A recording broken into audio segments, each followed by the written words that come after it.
Bonjour tout le monde, je m'appelle Louise et je suis conseillère en emploi ici à Accès Emploi. Donc aujourd'hui, je vais vous présenter l'atelier sur le réseautage et les réseaux sociaux pour la recherche d'emploi. Donc l'objectif de cet atelier, c'est de connaître par exemple l'importance du réseautage et des réseaux sociaux pour la recherche d'emploi, mais aussi connaître le bon usage des réseaux sociaux. Qu'est-ce que c'est que le réseautage? Le réseautage, consiste à former un réseau de contacts, de personnes qui vont vous appuyer pour votre recherche d'emploi. C'est aussi un moyen de créer des relations professionnelles, un échange de services, de connaissances, de passion. C'est le meilleur moyen d'accéder à l'emploi qui est caché ici au Canada. Quelles sont les réalités du marché? La réalité est que 80% des emplois ne sont pas affichés, ça veut dire qu'ils sont cachés. Donc, par exemple, 20% aussi des emplois, ils sont comme ils sont ouverts. Ça veut dire que dans le marché caché, vous avez beaucoup d'emplois, peu de compétition, mais aussi peu de chercheurs, parce que puisque les gens ne sont pas au courant de l'existence de ces emplois-là. Raison pour laquelle il faut aller faire un réseautage. Donc, en faisant le réseautage, vous pouvez augmenter la visibilité et découvrir des opportunités d'emploi qui sont visibles à près de 70 à 80%. Vous pouvez apprendre les tendances du marché, vous pouvez trouver et partager des informations, mais aussi obtenir des conseils. Vous pouvez agrandir votre réseau de contacts ou de cercle de connaissances. Vous pouvez aussi rester motivé et puis rompre la solitude. Quels sont les types de réseaux? Nous avons 3 types de réseaux. Le réseau primaire, le réseau secondaire et le réseau tertiaire. Le réseau primaire, c'est tout ce qui concerne, par exemple, les membres de votre famille, vos amis, vos voisins, les anciens employeurs, les collègues de travail et d'école, mais aussi les personnes que vous rencontrez à l'église, au club ou bien dans les activités communautaires. Et le réseau secondaire, c'est tous les gens qui sont associés au réseau primaire. Tandis que le réseau tertiaire, c'est tous les personnels, par exemple, que vous consultez. Ça peut être votre médecin, votre dentiste, votre conseiller en emploi, votre comptable, les mentors, mais aussi, par exemple, votre professeur ou bien des recruteurs. Mais aussi tous les contacts à travers les occasions, par exemple, dans les associations universitaires, par exemple, ou bien les unions, ou bien les associations professionnelles, ça peut être l'ordre des comptables ou bien l'ordre des médecins, etc. Quels sont les types de réseautage? Vous avez 2 types de réseautage. Le réseautage en personne en premier, ça se fait par exemple dans les foires et connexions d'emploi. Ça peut se faire à travers les séminaires, les conférences, les rencontres communautaires, les clubs professionnels, par exemple le Toastmaster, les Meetup, mais aussi à travers les fêtes des enfants ou bien en faisant du bénévolat. Le réseautage en ligne, ça se fait à travers par exemple les réseaux sociaux. Donc vous pouvez le faire à travers LinkedIn, Facebook ou bien Twitter ou WhatsApp. Il est moins formel que le réseautage en personne, mais un outil très essentiel pour la recherche d'emploi. Il ne remplace pas aussi le réseautage traditionnel, c'est-à-dire le réseautage en personne. Maintenant, comment faire un réseautage? Le réseautage peut se faire de 2 manières. Ça peut se faire de manière informelle, ça veut dire que vous allez juste parler aux gens, par exemple les gens que vous rencontrez tous les jours, c'est-à-dire les gens du réseau primaire, vos amis, vos collègues, vous pouvez parler avec eux. Ça peut se faire aussi de manière formelle, c'est-à-dire lors des occasions de réseautage. Par exemple, si vous devez faire une rencontre d'information quelque part ou bien avec les 5 à 7, ça peut se faire. Quelles sont les stratégies? La stratégie de réseautage, c'est d'abord, il faut savoir comment élaborer une approche et pour créer un contact ou bien un lien et oser se présenter à un inconnu. Ça veut dire que vous ne devez pas avoir peur de vous présenter, même si vous êtes une personne qui est introvertie, ça veut dire que vous devez chercher un moyen de vous connecter avec les gens. Et puis, établir un objectif. Pourquoi voulez-vous rencontrer la personne? Parce que vous ne voulez pas rencontrer une personne et puis vous allez vous dire que la personne vous pose des questions alors que vous n'êtes pas prête, ou bien vous pouvez oublier beaucoup de choses. Faire de la recherche sur la personne à rencontrer. Par exemple, avant de rencontrer une personne, aller sur LinkedIn, sur Facebook ou sur Google et chercher à avoir des informations sur la personne, parce que ça peut bien aider. Cible les personnes faisant le même travail que vous, en ayant, ou bien des gens qui ont un large éventail d'intérêts, parce que ça peut bien aider. Si je suis médecin, ce serait peut-être plus rentable pour moi d'aller chercher à me connecter avec des gens qui sont médecins. Donc, soignez par exemple aussi l'apparence physique et agissez avec courtoisie.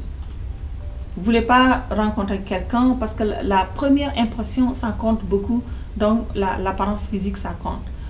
Captez l'intérêt de votre interlocuteur. Quand vous rencontrez quelqu'un, vous devez essayer d'être intéressant. C'est parce que c'est ça qui va permettre à la personne de dire, ok, cette personne je suis intéressée à cette personne, donc j'ai envie de continuer la conversation, j'ai envie de me connecter avec cette personne. Adoptez une attitude aussi qui est positive. Être aussi à l'écoute de l'interlocuteur. Quand vous rencontrez quelqu'un, il faut être à son écoute. Il faut respecter le temps de l'interlocuteur. Si vous décidez de vous rencontrer à 17h30 jusqu'à, par exemple, 18h30, essayez de respecter ce temps-là.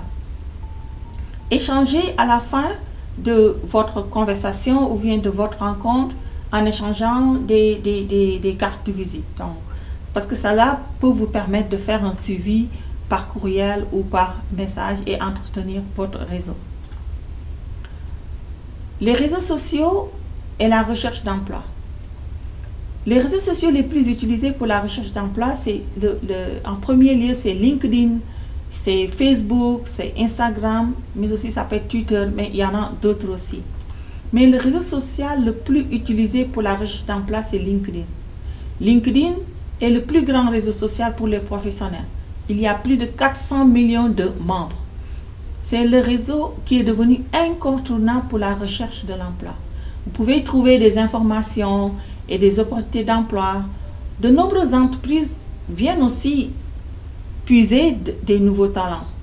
Donc, ça veut dire que si vous cherchez un emploi, vous devez être sur LinkedIn. Quelles sont les règles de bon usage de LinkedIn? D'abord, ce que vous devez faire, parce que on a juste pris un exemple pour LinkedIn, mais comme je vous l'ai dit tout à l'heure, il y en a beaucoup.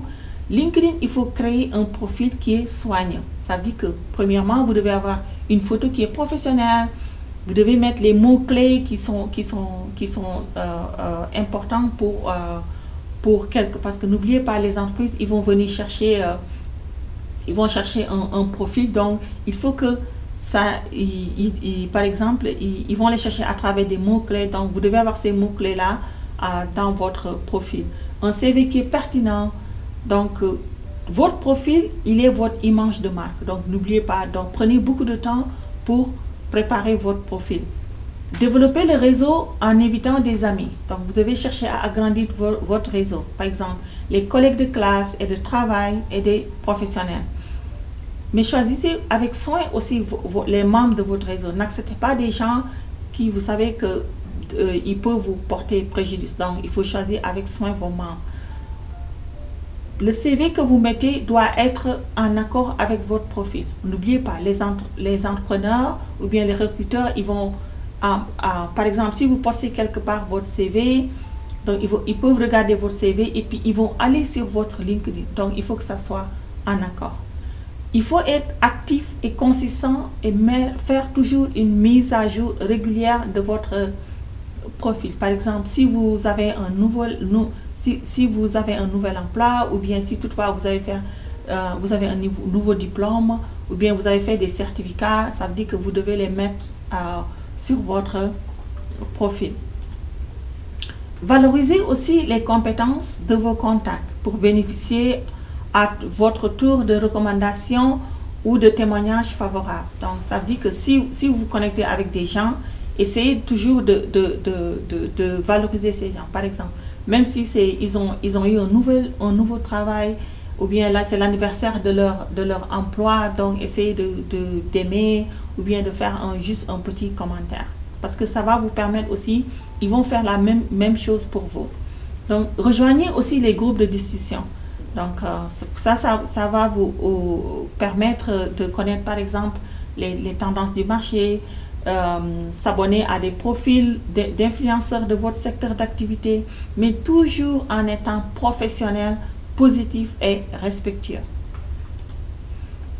Maintenant que vous avez fini d'agrandir votre réseau, de chercher à vous connecter avec des gens, ce que vous devez faire maintenant, essayez d'analyser votre réseau.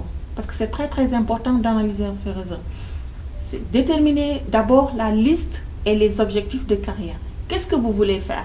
Okay? Premièrement, peut-être vous avez un plan A, un plan B, un plan C. Donc, essayez de voir quels sont les contacts qui sont capables d'aider à atteindre votre objectif.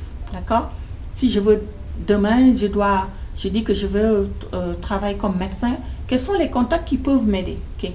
Déterminez aussi si les contacts énumérés sont associés à d'autres personnes, par exemple, qui peuvent aider. Par exemple, si vous rencontrez quelqu'un, regardez si cette personne connaît une autre personne aussi qui peut aider. Et faire la liste des activités clés à entreprendre. Vous avez un plan, donc essayez de voir comment exécuter ce plan-là. Les conseils que je voudrais vous donner, c'est essayer de sortir, rencontrer des gens qui ont réussi et créer des contacts.